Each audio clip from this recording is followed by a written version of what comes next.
Hey everybody, how did you like Dead City episode 4 for season 2? I thought it was super interesting, and I did see some interesting symbolism in it. I hope that my sound is good enough today. Unfortunately, I could not use my regular microphone that I used to record, so this one is a little bit inferior.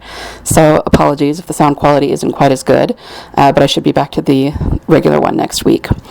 Okay, so I'm just going to dive in. We first see Brugel, which is Kim Coates is the actor. A lot of people know who he is.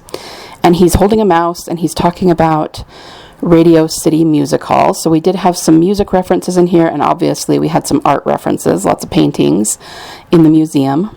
But he puts the mouse into a pail and gives it to someone who's behind the curtain.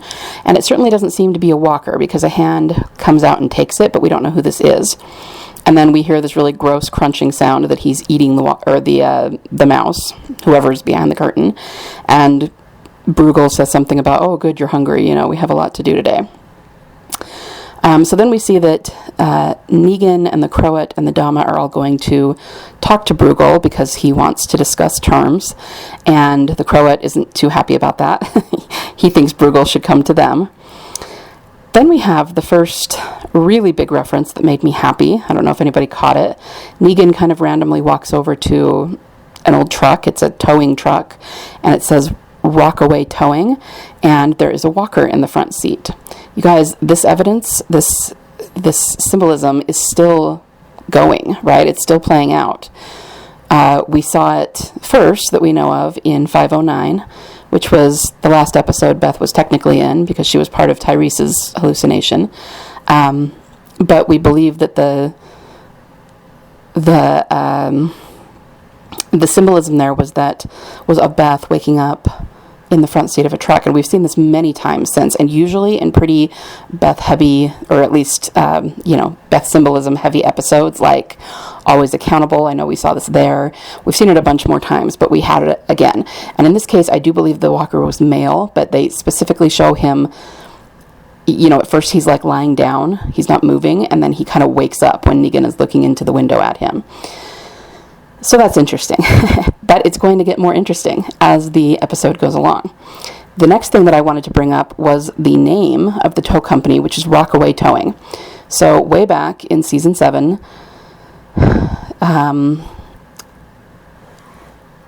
who told it? It was Rick, told the story about the rock in the road. And I've always thought that was in some way a Beth foreshadow or a Beth symbolism. We don't know exactly what it is yet, but there's been a few other times that there's been rock symbolism, and I always try to connect them, across the different ways that they use it. And I think this is another one. The fact that it's called Rockaway Towing. And I'm not sure what that would be if their point is that they actually move rocks. I mean, it looked like a typical tow truck that would be for cars. But, I mean, the idea is that if the car died in the middle of the road, and nobody can move it, then that would kind of be synonymous with the rock in the road story and symbolism. Anyway, I thought that was super interesting, but we're going to come back to that. At this point, the Dama mentions his family, and once again, she's being very manipulative. You know that she mentions them as like a passive-aggressive way to threaten Negan, but then she says, "Oh, I'll pray for them because they're in danger." And yeah, I just want to smack her at that point. She plays a very good manipulator. So we see Maggie telling the Colonel of her history with Negan. She tells him everything that happened, how she brought him to the Croat and left him there, how he killed Herschel's father. She just tells him everything pretty quickly. And Herschel does tell them about Ginny's gun. So then we see Negan and the Dama and all of them meeting what is his name? Brugel, inside his museum. So he's taken over this museum, so we have a lot of artwork going on here. And of course, we're going to take that back to Beth, because at Grady, there was a very famous artwork there that was discussed, and she talked to Edwards about art, right? And about the survival of art in the apocalypse and all of that. So we just have a lot of symbolism here. He talks about mirrors reflecting the light. I thought that was an interesting detail, and I'm not sure exactly where they're going with it. I almost feel like that's going to come back into play in a later episode. Excuse me, but yeah, I mean, just light and mirrors, they can have so much symbolism around both those things. I don't even really want to hazard a guess just yet until we get a little more context about where that's going, but it's interesting, and it's something that I'm going to pay attention to. He asks about the historian guy and says he would like to read it when they're done, and there's just like a lot of pleasantries. He asks if they're giving him wine. Obviously he's interested in the methane, and he asks to give them a tour, which he does. So you just feel like there's a lot of undercurrent going on here. They're being very pleasant on the surface, but everybody's got an agenda. So the Colonel tells Nevaez that he, Maggie, and Herschel are going to go scout out the museum, and he wants to keep it at just them. And the lady who is the head of the community, I think they're called the Foragers, actually, she asked them to leave. She says, there's no perimeter anymore, they left, and now it's time for you to go. But the Colonel says, well, if you'll give us one day so that we can prepare, then we'll go scout out the museum, and by the time we get back, everyone will be ready to go. And she agrees to that. So then we see them, it's the Dama and Negan and the Croat and Brugel go into one of the rooms of the museum, and he's got George Washington crosses the Delaware in there. And this is a big deal that they have this painting in there. We've talked about it for a long time. There have been things outside the show that that they've done with paintings. There's kind of the one that they've done multiple times. It's the Thanksgiving painting, but they did once do one that was George Washington crossing the Delaware and put Rick in his face on George Washington's face. So this painting for a long time has been a symbol of war, because it's one of the big events that kicked off the Revolutionary War, which was a war for freedom, and it was a war. They actually explain it here. They explain exactly why they use that symbol, if you listen carefully. They talk about, I don't remember who it was probably Brugel, was talking about how it was the beginning of a fight for freedom, for independence, and it was a small party against a much bigger party that had lots of colonies and lots of people, and so it was the small colonies in America against the empire of the British. That's what they're saying. So that's what this painting is always a symbol of. This is how they use it in The Walking Dead.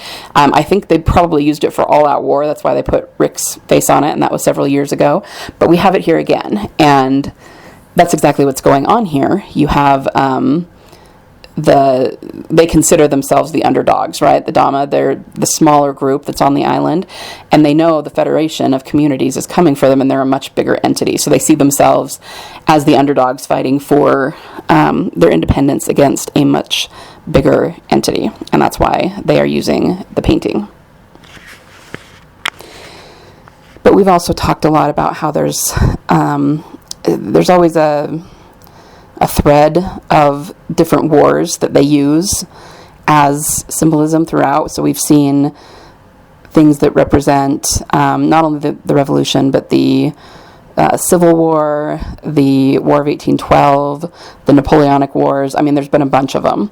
And this is just more of that symbolism as well. So at this part, the Croat kind of gets a little bit uppity. He clearly does not like Brugel, and he asks how Brugel's champion always manages to win. And I didn't remember exactly what this champion was. I couldn't remember if they were walkers or people, but they are walkers. And basically what the Croat is accusing Brugel of here is like amping up his walkers. And I actually thought this was really interesting because we saw that in Daryl Dixon, which is in France, that they actually had this serum, whatever it was, that they would put into the walkers and make them like super walkers for a minute. And it just goes to show that this has been discovered, that they can do this in different parts of the world. And the Croat even named 2 or 3. Actually, it wasn't here, it's in a later scene. He names 2 or 3 different ways that they could do this, like different substances they could use to amp up the walkers. And so it's an interesting way to tie it to Daryl Dixon, just in terms of this has been discovered in various areas, that there are people doing this in different ways. And the Dama obviously doesn't like it, that the Croat is getting uppity. She clearly wants to make nice with Brugel for now. And, when I say make nice, I don't really mean make nice. I mean, she's totally manipulating him, but she doesn't want to start a fight with him because she's got other agendas, right? And so she keeps giving Negan these significant looks like, do something, break in. And Negan does, and he kind of smooths things over and says it doesn't really matter. It's just because Brugel's champion is just huge. It's a huge walker, and the biggest guy wins, pretty much. So Brugel then invites them to lunch and says they'll see a match that's just a friendly match, right? So then we see Maggie and the Colonel and Herschel heading toward the museum, and they very much wax nostalgic. They mention fire alarms, and Herschel doesn't know what a fire alarm is. Now, to me, this is kind of an interesting choice, and it's very intentional. We could say it's part of the fire symbolism, which is a Beth thing, right? But I mean, they could have chosen anything. Like, there's a lot of things that Herschel would have no idea what they are in our world. A fire alarm, it kind of seems random, but there's the fire. And then remember that it was in the flagship show. It was during the whole Reaper arc. There was a thing with Negan specifically where there was a bell and some sand beneath it, and it was kind of like an old-timey fire alarm. So anyway, we've just seen this symbolism before. I'm not sure exactly what it points to. I mean, it would be interesting if the symbolism from that Reaper arc, because it had to do with Negan, was like pointing toward Dead City or something.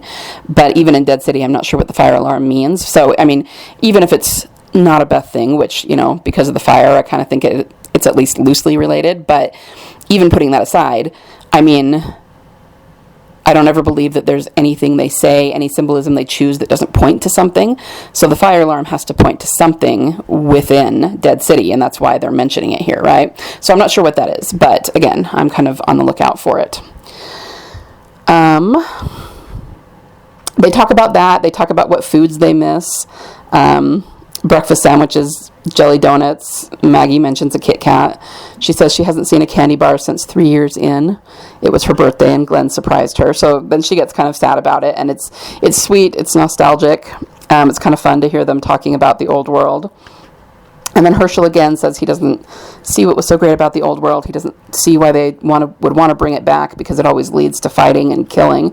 And I actually think this is an interesting perspective, in the sense that everyone who's Maggie's age, and they talk about this later, they remember the old world. So they're fighting to bring something back that they see as good. But the kids who never lived in that world, they have no frame of reference for it. So when you think of it through their eyes, they're just going, why? Why would you want that? It's you could almost say it's like what a teenager says to their parent when they're like being scornful about a previous decade, like, why would you want to bring 80s bangs back? Or why would you want to bring, I don't know, like 8-track tapes, or something you wear, like bell bottoms. And I mean, maybe you wouldn't, but those are things that are often nostalgic for the people who lived with them, and so they see them as something good, whereas a later generation just doesn't see what the big deal is. And so that's kind of what they're doing here with Herschel, and I think it's actually really interesting psychologically. So then he goes to pick blackberries, which are probably a symbol as well. But then we see Negan and everybody with him, the Croat and the Dama, everybody. And this is where they're at the Last Supper table. Now, if you look at the way this table is arranged, it looks like Da Vinci's The Last Supper. And we said this, we've actually been saying this for a while, since the preview came out, because we saw a clip of this in the preview in the trailer for this season. The difference is it's almost sort of a dark shadow of The Last Supper, because we've got Brugel in the main seat, and everyone's like wearing black, and obviously this is sort of in a villain's arena, right?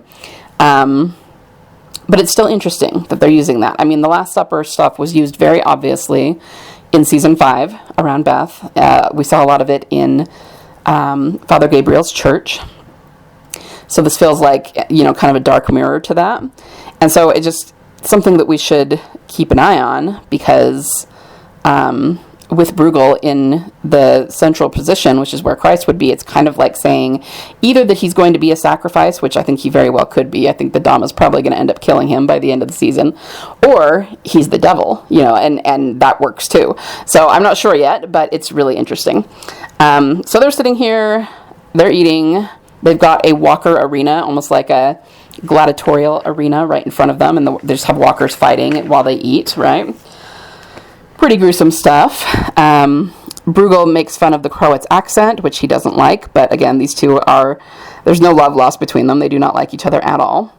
They're being served rats and carrots. Here's another really big one, guys. At Grady, they ate guinea pigs, and yes, it is a different animal, a different symbol than rats, but we're talking about rodents in both cases that are being eaten. And, maybe that's just something that's going to happen during the apocalypse when there's not a lot of food around.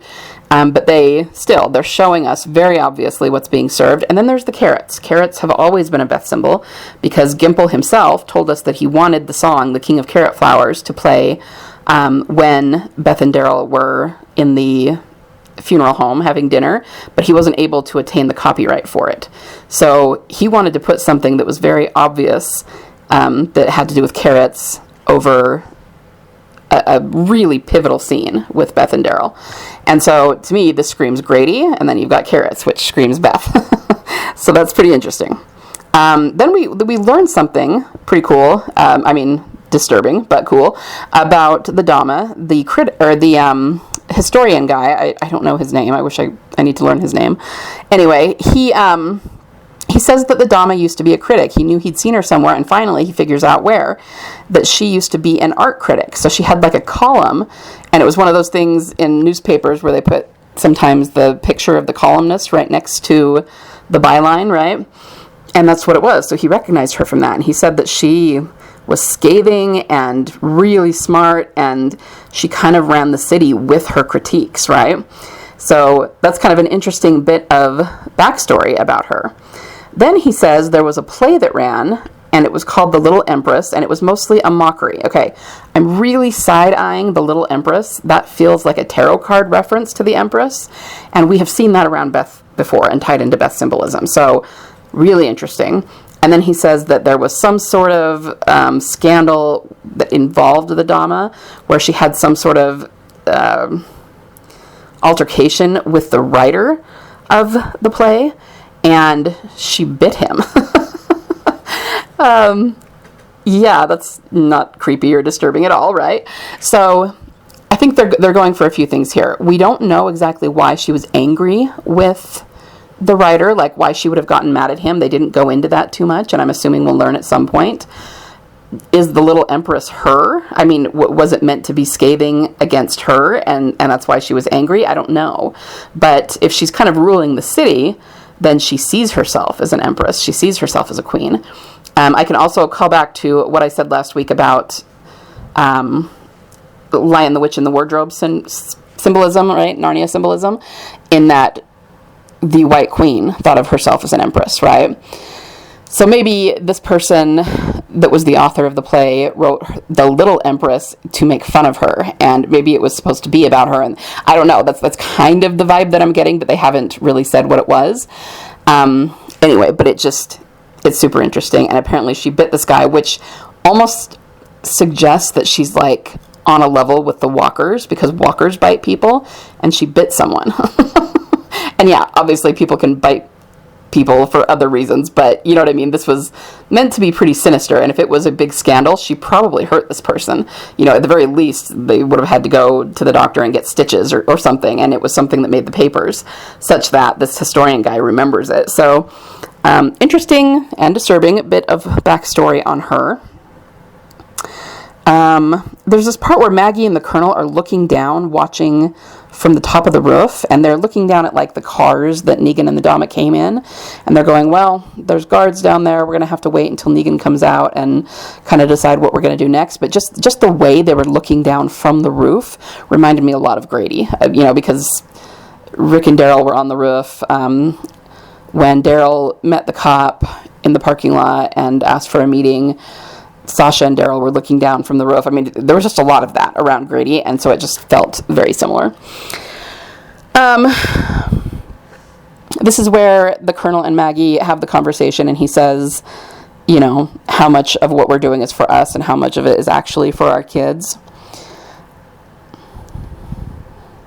Back in the foragers camp, Nevaeh finds Ginny's gun, but it's interesting because she gives it back to her. And this is just an example of Nevaeh being a pretty brutal-minded person. She says, no crime or murder can go without retribution. And while, to some extent that's true, she's not really talking. It would be one thing to say no crime can go unpunished, or that there must be justice for the victim. You could get behind that. But retribution is specifically, vengeance. And it's specifically like, I'm going to go murder you because you murdered someone. That sort of thing. So it's like, it's not entirely wrong, but there's just something a little bit brutal about it that makes it a little bit unsettling. And then we find out that Ginny is planning to kill Negan, basically. She says she wants to kill the man who killed her father, and Negan told her he killed her father. I don't know if that's true. We don't know for sure. I mean, he did tell her that, so it might be. But he also might have said that just to get her to leave. So we have this little bit of a wrinkle here. Is she going to, shoot Negan, and maybe he didn't kill her father? Maybe he just told her that so that she would go with Maggie because he wanted to get her out of danger. So, yeah, we've got more drama coming here in the works. So then Brugel makes a little speech, and he talks about his bodyguard, Tony, who was really loyal to him and taught him a lot of things. And Tony was his bodyguard from before the turn, but he stuck with him, even after everything happened.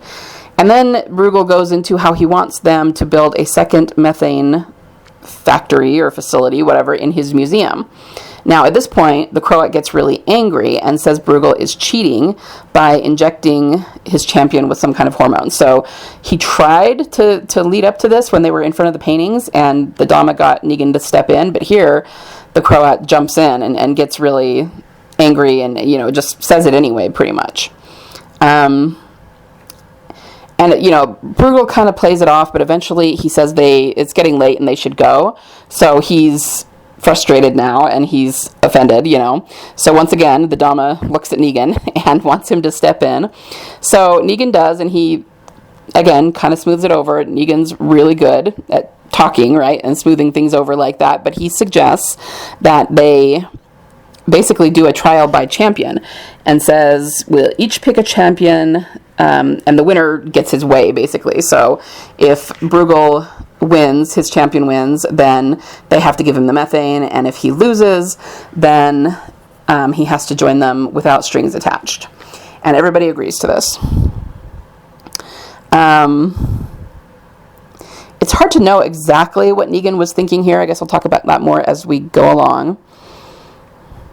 Next, we go back up to Herschel and Maggie on the roof, and she asks him about the lightning bug story, and she asks him about his version of it. And again, this was a really good bonding moment between them because Maggie is finally starting to realize that, a lot of her surliness and her not nurturing Herschel has come from fear, and that she needs to pay more attention to who he is and what he thinks.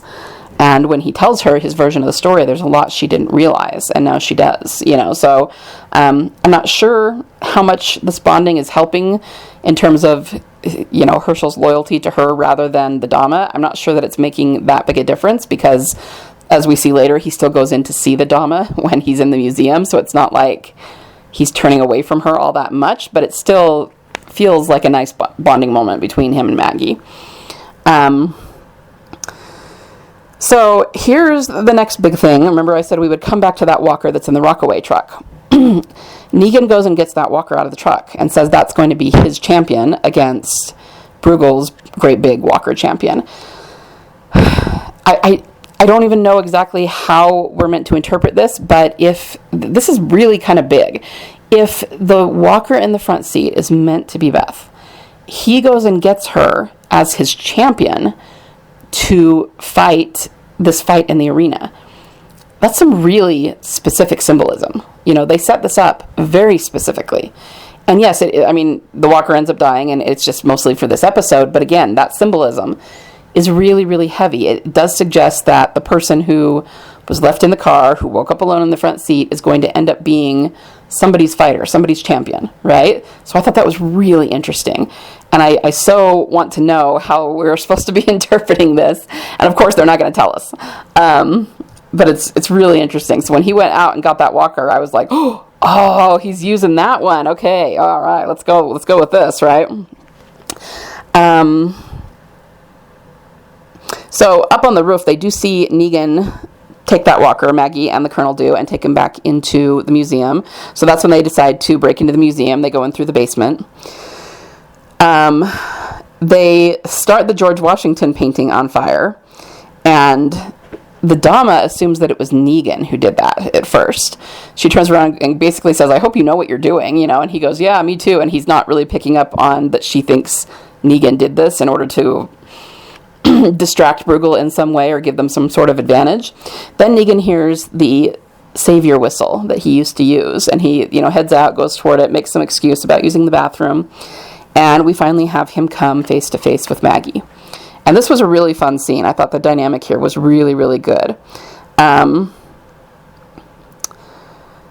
She talks to him, they talk to each other, and she says she needs a location for where the methane is, and he says he can't because he has people to protect, and if he gives her anything, that will put them in danger. And she just figures out from what he's saying that it's got to be Annie and Joshua, his son, because those are the only people he would protect like that, so she gets it. And then after all of that, she's like willing to walk away and not make him give her the location, but he gives it to her anyway. And the location he gives her is St. Patrick Cathedral, 51st and 5th. Again, just this, they could have made this location be anything, right? St. Patrick is Irish, and there's a lot of Irish heritage that has to do with Beth. I mean, the song Parting Glass is an Irish folk song, and we know that Emily re-recorded that relatively recently, and we never really understood exactly what that was for, but we know she did, because she put it on social media.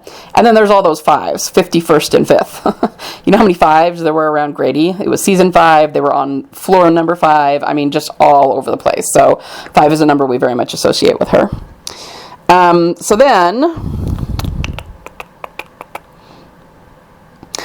he tries to warn her about Herschel, and he says, okay, there's something else, and he goes, look, the Dama got to him somehow. You just can't trust him. Like, Negan immediately understands, and I didn't actually say this, it's because when they're at the supper table earlier, she lets him know that she knows who Herschel is, and she knows that he drew the bridge drawing that the historian has. And Negan just picks up on it right away and goes, oh no, I know what it is. She tells him that she knows Herschel sent them the smoke signal, so she knows Herschel's there, and she knows he's coming. So Negan knows that Herschel is working with the Dama, even though Maggie doesn't entirely know that yet. She really should, because she saw the smoke signal and the bandage, but anyway, Negan tries to warn her about this, and Maggie's very much in denial about it. And it's understandable. She wants to trust Herschel. She doesn't want to think that he's helping the evil woman, and you understand that. But it's also not a good thing that she's in denial. And sure enough, like I said, Herschel goes to see the Dama while he's there, and she pretends like she's surprised, and oh, what a big surprise this is. And we don't really see what he says to her or what kind of exchange they have. But what we go into next is the fight between the walkers, and they set up rules saying there can't be any physical contact, the back of the neck has to be exposed, just basic rules. And then Negan pours oil all over his walker. And that's interesting. Like I said, I'm not sure exactly what Negan's thought process was here, because he doesn't really want armor for his walker, and they'll even give him swords, and obviously a walker can't very consciously swing a sword, but they just strap these blades to them so that they, as they're thrashing around, they can stab the other walker, and Brugel's guy has a bunch of those, but Negan doesn't want any of them, and they're really surprised. They're going, your walker is smaller, he's he's not going to have the armor, he's not going to have any blades, and he goes, well, I like an underdog. So it's kind of like, okay, he's obviously got some plan. And then he pours this oil over him. I thought he was going to set it on fire. If if that wasn't a rule against the rules, then I thought that's maybe what he was going to do, but he didn't. He just poured this oil all over him. And fighting wise, it made the walker very slick so that he could get away from the first walker pretty well. But that's it. And then at one point, Brugel, just like put his hand into the ring to make the walkers come toward him, and he did that to break up their fight because Negan's walker was kind of winning. And Negan was going, hey, that's not cool, but, as long as you're doing that, and Negan jumps into the ring with them. Of course, he jumps back out, he doesn't get hurt, but he does this really interesting thing where it really looks like Negan's walker might win, and then he sort of pushes it off. It's like stuck because it was coming toward him, trying to get him, and it's kind of stuck on the metal grate, and he pushes it off, and what that does is it allows Brugel's walker to win, and it almost seems like Negan did that on purpose. And so I was going, okay, maybe he always wanted the other walker to win because he wants them to have to give methane to this guy. And not that I think Negan likes Brugel more than he likes the Dama. I don't think he cares about either one of them, but he's trying to survive himself and maybe trying to play them against each other, and so you're going, okay, what's he up to? And this is something that I don't know if everybody caught it. You really had to put it together because they didn't come right out and say it. After this happened, so it looks like Brugel won, and the agreement was then that they were going to have to give him methane, and the Dama does not want to do that, so that would be a bad outcome for them. And she would probably be mad at Negan because he's the one that suggested this and got them into this agreement where they now have to give away the methane. But then Negan walks up to Brugel and whispers something in his ear, and we're not given what he says. We don't know what he whispered. So then Brugel says, this was fun, and maybe my side won, but what we've really won here is trust in one another. So I'm going to go ahead and forego the methane and agree to join your federation without strings. And of course, the Dama is overjoyed by that. She got exactly what she wanted. She wants him to join them, and she doesn't want to have to give him methane. And so it's like, okay, obviously something Negan whispered to him changed his mind, made him agree to that. But we don't know what it was. So the last thing we see of Maggie and Herschel is they meet on the roof, and she asks what took Herschel so long, and he doesn't tell her. It's obvious that he's being deceptive. So then we see Brugel again in his personal apartments, and, there's this guy behind the curtain that eats mice and rats. And we finally see who it is. And that's when I finally understood what this was all about. I still don't know exactly what Negan was thinking or when he figured it out, but the guy behind the curtain was Tony, who is his champion that Brugel was talking about earlier. And I'm pretty sure his walker that kills everyone is Tony. So they just put really heavy makeup on him and make him wear a walker head or something. I don't know how they do it, but that's why he keeps winning, because he's not actually a walker. He's alive. And I think Negan figured that out. Maybe it was when he was in the ring with the two walkers, he realized that Brugel's walker isn't dead. And I would have to go back and watch it again. Maybe Tony did something, that made Negan realize that he was awake and thinking in a way that a walker wouldn't. And so that's what made him realize that's what was going on. And so, in a way, the Croat is right. He is cheating. The Brugel is cheating, but it's not because he's supercharging his walkers. It's because his walker champion is actually a person who's alive. And I think because Negan realized that, him whispering in Brugel's ear, he probably told him that. I know your champion's alive. Agreed to join us without any strings, and I won't tell her, And so that's why Brugel did it. But then he tells Tony, you've always been really loyal, but now the secret's out. And that's how I figured out that that's what it was. I was going, the secret's out. What does that mean? What secret got out? But it's because Negan figured it out and was able to blackmail Brugel about it. So he decides he can't use Tony anymore because Negan knows, and he kills him. Yeah, and that was pretty much the episode. So, really interesting stuff, honestly. The fact that the walker was a human, it really does mirror what happened in Daryl Dixon. They had kind of a gladiatorial thing, and Daryl was down there, and it was, him, who he's a human, and it's him versus walkers. So we've got kind of a mirror scene going on there. And then just, I'm really curious about, on the surface, it feels like the Dama is just going to railroad right over Brugel. Like, she's way smarter, she's way more evil, she's way more dominant. Brugel's kind of a goofy, almost like a humorous villain. He's very theatrical, a little like Negan, I guess. But he just doesn't seem like he is the supervillain that the Dama is. And so either that's true, and at some point she's going to kill him, but I also feel like he's just insane enough and just smart enough that maybe everybody is shortchanging him a little bit, I mean, he was smart enough to put together this thing with the champion where he was cheating and was able to get all kinds of money and stuff and win prizes for it. And yeah, I mean, of course, the Croat figured out there's something off there, but what conclusion he came to actually wasn't the case. So, Brugel is smarter than they give him credit for, and I don't know, I just think he's one to watch. I kind of hope that they go a different way with him and don't just make him like a secondary villain that she kills at some point. I think it would be way more interesting if they really turn the tables and pull the rug out from under everyone and have him kill her and take over the city or something. But anyway, I don't know where they're going with that. So anyway, that's about all I have for this episode. Just to recap, especially in terms of the bigger symbols I saw here, there's a lot of paintings. There's the Radio City Music Hall, which is a music reference. There is the walker in the truck, the Rockaway truck. That's a big one. The fact that they pull that walker out and put them into a fight and they are a champion. Is that all of them? There were all the fives. Oh, the St. Patrick's Cathedral.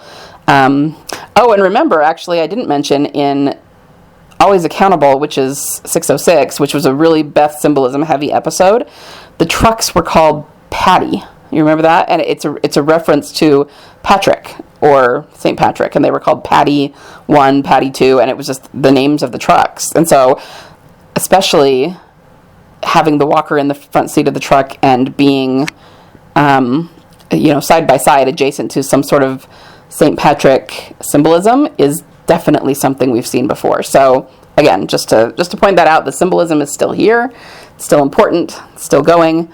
But yeah, I think that's most of what I had about this episode. Let me know if you caught anything that I didn't. And everyone have a great week. I will, I'm sorry I didn't get any asks out last week. Got kind of crazy, but I should be able to get something out by the end of this week. So I'll be back soon in a few days with another one of those. And yeah.